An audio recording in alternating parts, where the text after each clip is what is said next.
Welcome to No Limits to Success, the podcast that empowers you to break barriers and achieve your dreams. Hosted by Les Moir, this show brings you inspiring conversations with trailblazers who redefine success in business and life. Les interviews guests ranging from startup founders to industry titans, uncovering their hard-won wisdom, innovative strategies, and the mindset that propelled them to extraordinary heights. Get ready to unlock your potential and discover that in the world of success, there truly are no limits.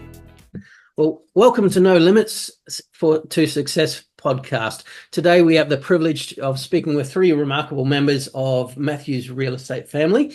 Trevor, the principal licensee, has been a cornerstone of the agency since 1962, guiding its growth with an unmatched experience. Michelle and Russell represent the latest generation, upholding the family's legacy of excellence. And together they continue to lead one of Brisbane's most trusted and long-standing real estate agencies with a rich history dating back to 1933. So a lot of knowledge to come. Known for their deep community ties and exceptional service. So welcome and thank you for joining me today. Thanks, Les. Yeah. I guess my first question to you guys would be, can you share some key moments and milestones of Matthew's real estate history that have shaped the agency into what it is today? While I've been around, I've been in the working in the office here for nearly 30 years now. Well, 35 if you include the part-time. Yes. Look, things have changed. Times change all the time. Things change. Technology changes everything. About 8 years ago, I think it was 8 years ago, 6 years ago, 6 to 8 years ago, we bought Rain and Horn Maruka, which was rented. They had about 200, just over 200 rental properties. That was a big change in our office. Our property management's our sort of our bread and butter. So it's something that's always coming in. You rely on it. It's a bit different to sales, where it's up and down. Sales, you go through moments where it's busy and things are great, and then all of a sudden it slows and things aren't so great. So you rely on your property management. You rely on, we've got body corporate as well. We rely on that for everyday bread and butter, basically. And when that came in, it did change everything, and it seemed to. Well, sales increased for starters. There were more sales that came through as well. We were more known to everybody. It put our portfolio up to nearly 800, wasn't it? 800 property managements. So that was a big change for us. There's a few other things. Dad didn't want to mention this, but he got Brisbane's Best Boss about 12 years ago. It was on a radio station. Oh, that's fantastic. I think that's because he's quite understanding. He's a little bit laid back. He likes people to come to him for things, for questions, and likes to give the right answers to make sure we're doing the right thing. And the staff appreciate him. And I really, really enjoy having Dad here, even though he probably is just about ready for retirement at 82. Wow. And I guess then turning to you, Trevor, but I mean that's really interesting. I'll ask some more questions about, I guess, the culture that you've been able to maintain, because you need to do that in a business. But I guess some of the things that before all of our time, what changes have you seen since you've started to now in the real estate industry and also business, I guess, in general? The changes, well, they keep changing all the time, don't they? Yep. And you've got to keep pace with everything. I can recall when I first started, my father was, they'd go out to look at a place and they could get within $100 of what it was worth, or pounds then, of what it was worth. Today, and we've had times when by the time you got back to the office, the price had gone up. So, there's been a lot of changes, and you have to keep pace with those. I haven't really put down I know. Well, we used to do a lot of auctions. Yes. And I think we'll probably start doing a few more now. Yes. I think the market's going to change again shortly. It's on the up now, of course, and has been for a while. But I think that's going to, I don't think it's going to collapse completely. I think it'll, in the past, we've seen a drop from boom times, but I don't think that's going to happen too often, too much here. We used to do a lot of auctions back for Union Fidelity Trustee Company, and that was a big thing in our early days, my early days in the 1960s.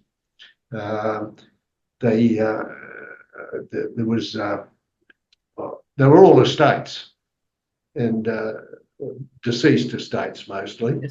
Yes. And we were the people that did their auctions, and we did one every Saturday sort of thing. It was a big deal. They sort of drifted off the marketplace. I'm not sure when that was, but and we've kept up with auctions and the like. But yeah, my first auction was out at Maruka, and it didn't sell under the hammer, but it sold shortly after. It was one of the war service, wartime homes in Fegan Drive, Maruka. Mm. Yeah, and they were worth about, they were pounds then, £600 probably. Yeah. Anyway, I think the biggest change for me was I started in the 90s, and I used to drive people around all the time in my car. Yeah. We used to, people would come into the office all the time. Without notice, they'd just walk in and say, "What have you got for sale?" We get maybe one person a week doing that now, whereas we'd get 10 a day back when I started, because the only way people could find out about property was either in the newspaper, a sign at the front of the property, or going to the real estate and seeing them. So I had to keep my car spotless because I always had people in it. I don't think I've driven anyone around in my car I haven't this year, and I meet them there. So what they do now is they get on the net, they have a look at the address, they drive past themselves, they ring me up if they like it, and they make an appointment, and I meet them there. I almost never take people around. Whereas when I first started, if it was a unit and we had 8 units for sale, you'd just go from one unit to the next with these people. You'd tee up a time for maybe the next week. You'd notify all the tenants, and you'd spend half a day driving these people around to different units and they'd normally buy one. They were genuine buyers because they come in and they dedicate half a day of their time. And almost always at the end of that time, the end of the day, they were making an offer on at least one of them. So from that to now is very, very different. Yeah. Okay. And I guess I think a lot of that behind that is customers are probably more sort of semi-educated, but also there's a bit of difference in trust building with them. Would you agree? Yeah. So now you still get to meet your buyers and you still get to know them, but not as well as you did back then. Back then, because you spent a half a day with them, you're in the car with them, you're talking to them, you get to know them, you know exactly what they're after. Today, it's a lot harder. You try to talk to someone at an open house, they often close up. They don't want to talk to you. If they don't talk to me, I don't know what they need. If I don't know what they need, I can't find something for them. Yeah. So I think in some respects, technology is good, but in some respects, it's not so good. The phone never stops ringing now, and that's good in one way, but in bad in another. And you've got to accept it. But that was one big thing that I noticed when realestate.com came and we got on there. It just changed. Russell, and is it sorry? Just go back to, you were talking about changes, and that is the biggest change that's happened in real estate. We used to be the biggest taxi service in Australia, carting people around all over the place. Yep. For many, many years now, we haven't. We don't. They meet on site, and that never used to happen. We always used to take them around and show them. So one of the things. The other thing that's changed is with rentals. When the rentals, we don't see people coming in to pay rentals here much anymore. They do it on the internet or whatever. But in the early days, I used to go all over the place picking up rentals. Every Friday was a rental collection day. And I'd go and we had a lot of good clients on the north side of Brisbane. So it started about 8:30, 8 o'clock, 8:30, and I'd finish about midday after going to probably 20 or 30 different places collecting rent. We used to go and collect it, didn't it? To save them coming to the office. So it's the same thing. You got to know your tenants well too. Yes, So build Dad's brother relationships. worked here for 50 odd years, and he knew every tenant. He knew all Yes. of them. He knew all about them. He'd chat to them. They'd come in and they'd have a chat, and that doesn't happen anymore. I don't know. It still does happen a little bit. Well, I it guess- does happen, but not like it did. I guess there's more of a you have to think about building those relationships more than it's just a natural thing. Oh, and Michelle, I guess you're probably more along that side with the rentals and the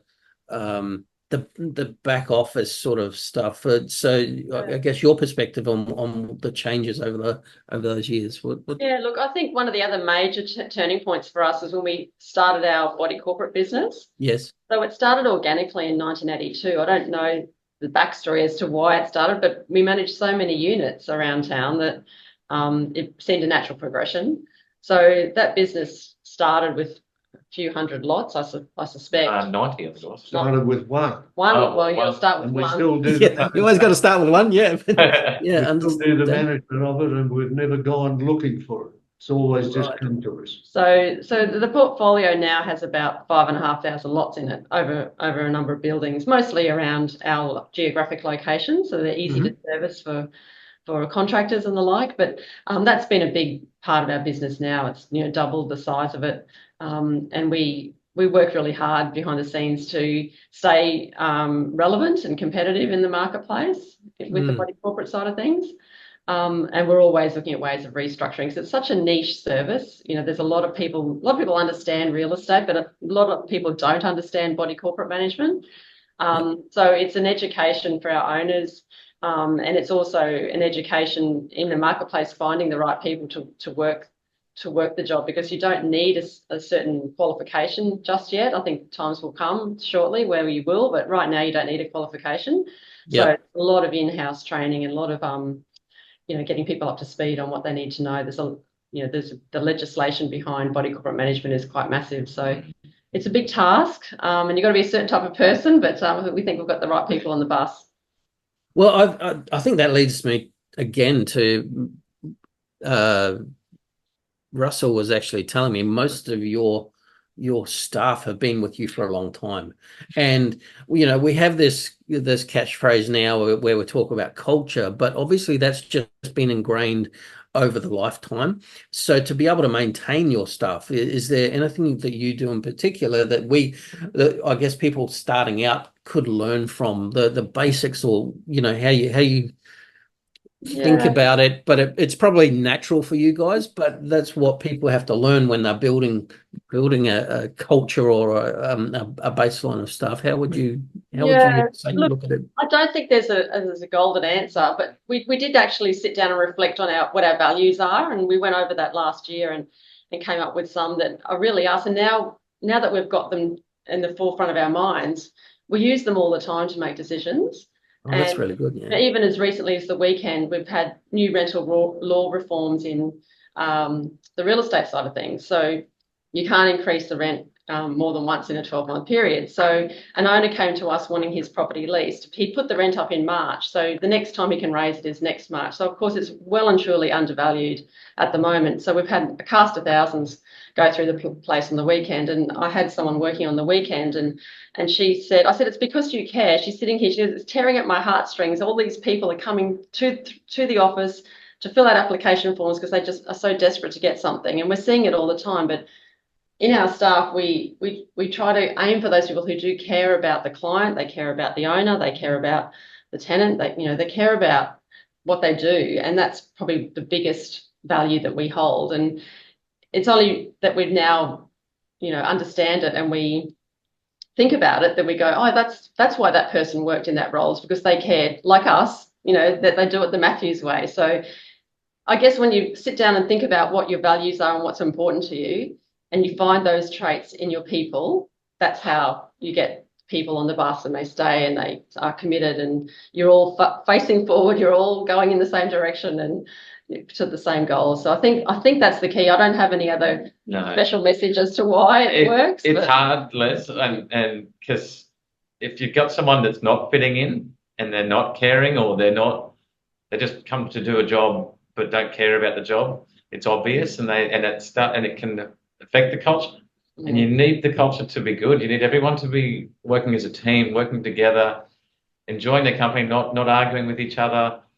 It's hard. It's really hard. And with unemployment the way it is at the moment, it's been even harder for us to find good staff that we know are going to fit in. And sometimes it takes a long time to find that person. And sometimes you don't find the right person. And the person that was there ends up leaving because they're not happy. Yeah. And then you've got to go again. And so it's not easy at all.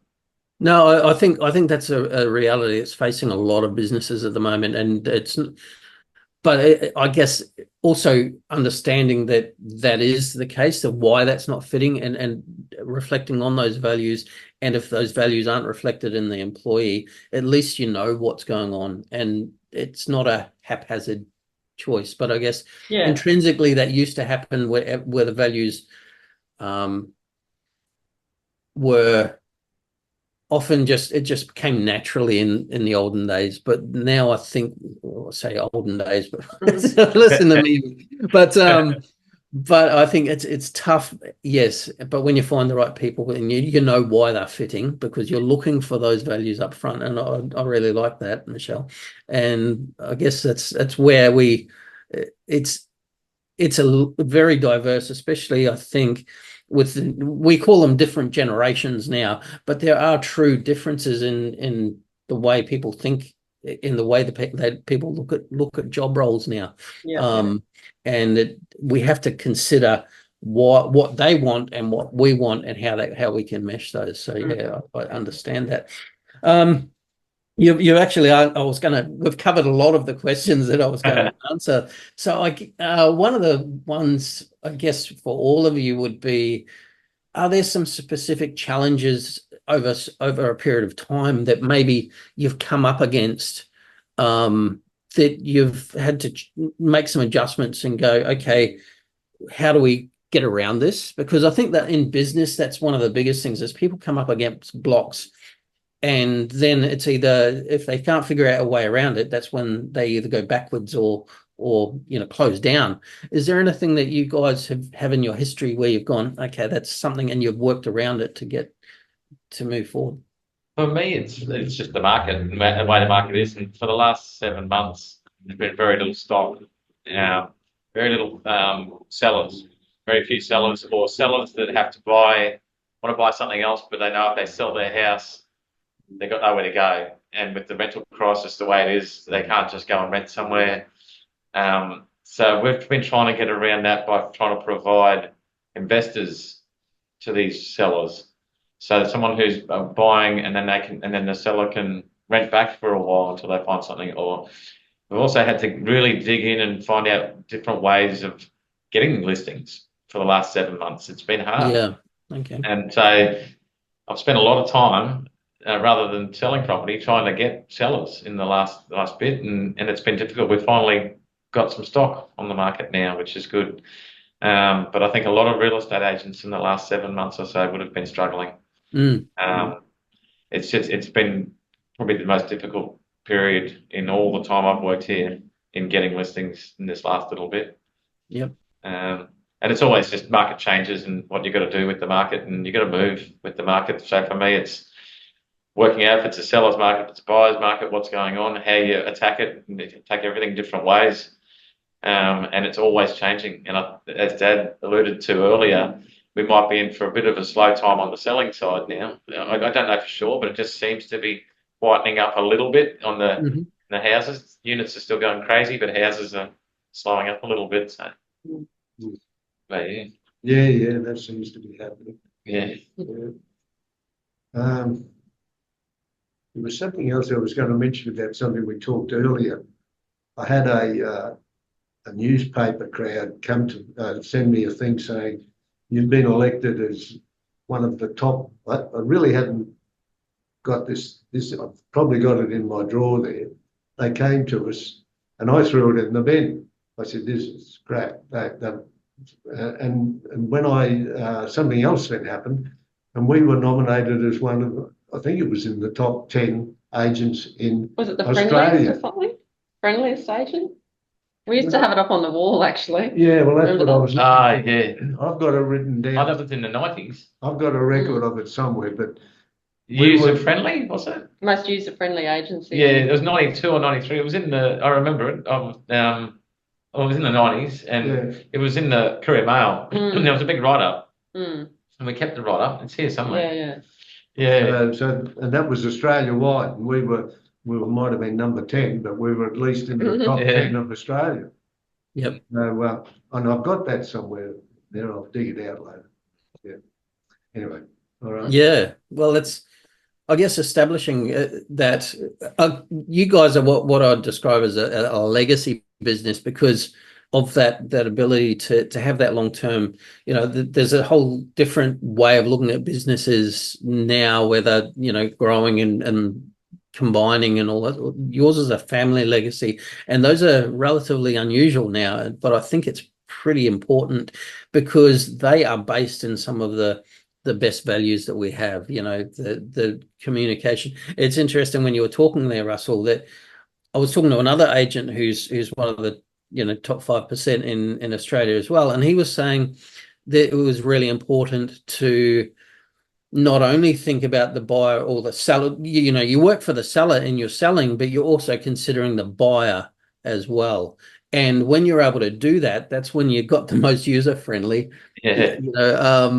So when you're combining it and considering everything, because I really believe business as underlying it, sometimes we think a lot about processes, we think a lot about what we're doing, but it's always person to person.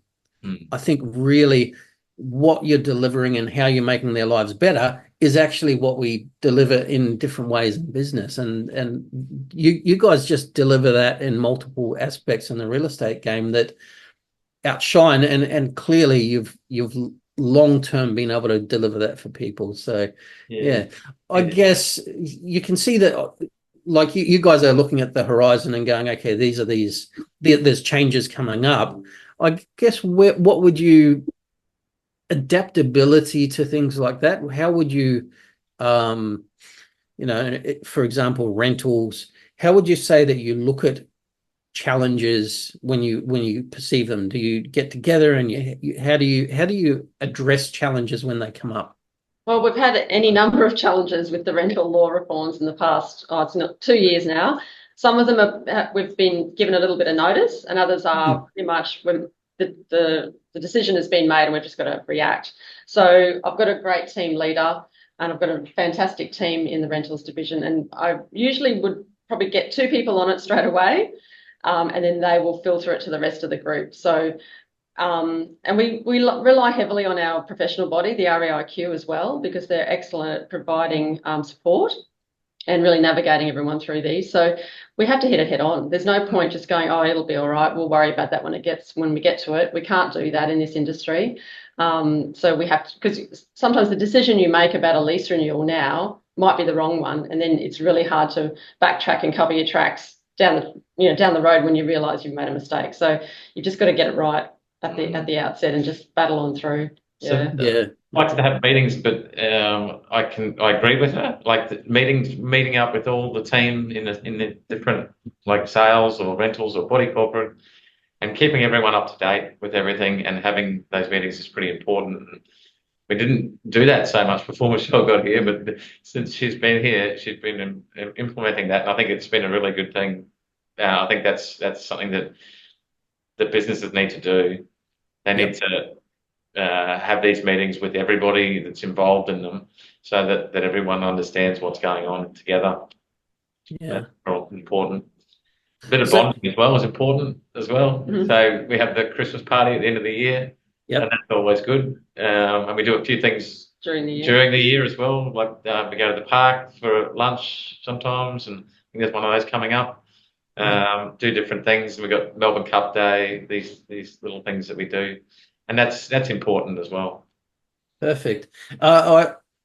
I hear that, like, just with that, it sounds like there's a little bit of differences in how you look at things as the leaders of the business. I've found myself that for me, although it's just one of me and I've got staff, I've actually hired people who intentionally who are different than the way looked at things differently the way I do it. Do you find that helps when you've got, I guess, not just yes people or that you've got complementary people who look at things differently and bring in different aspects? How would you say that works for you guys? Yeah, look, we've had the help of a business advisor in the last 12 to 18 months, mostly on the HR. Yes. Because we're at size, like, where do you get a HR person? Because there's always something going on with staff. Or do you just try and work it out yourself? So we've got a HR consultant who's also a business advisor, and she's been great because we've also, with that program, she's introduced us all to our personality types. Yes. Because, you know, we can be a bit headstrong, I guess, sometimes, but we need to open our minds to how others operate and function. And not every role needs the same kind of person. You know, leasing needs a different person, and sales needs a different kind of personality type. So what we've done is we've laid out everyone's personality type so that, for me, I'm a J, so I like things nice and neat and orderly, but I've got a lot of P's around me. They're my complete opposite. And they're the ones who've got stuff all over their desk, and they're, you know, disorganized in my view, but they're not. They're probably quite organized. So we take the time to look at everyone else's personality types and understand each other a bit better. And it was really good. There's a lot of light bulb moments for a lot of staff. But it was also good to get into our teams of our opposites and go, okay, well, that's why you do that. And that's why you do that. I understand you now. So we've made a conscious effort to do that over the last 12 months, most definitely. Yeah, so it's been good. Oh, that's brilliant. Yeah, that's brilliant to hear. I really believe in, first of all, understanding how you operate is important and how that reflects with other people. I'm, you know, coaching myself, but I also have coaches, and also understanding how other people operate in my team. It definitely how you can utilize their skills better and 100%. and understand where they're coming from. Like you said, you know, does something that desk is messy, you know, but then you understand that if they think differently and they act differently, then it works together really well. Yeah. And you can go, well, am I trying to get them to do something that doesn't really suit their personality? It works for me, but it's not necessarily working for them. Yeah, I love that. That's great. And, you know, you guys bringing in coaching or consultants, it makes a difference, and you step up to that next level. Yeah. Love it. That's awesome. That's been good. Yeah. Yep. Yeah, it's brilliant. Well, guys, thank you very much. I am very aware of your time. I really appreciate the contribution. You guys are a brilliant legacy. Oldest real estate agent in, not oldest, the longest serving real estate agent in Brisbane. Keep it up. Love it. Thanks, mate. We appreciate you and your time. Thank you for sharing.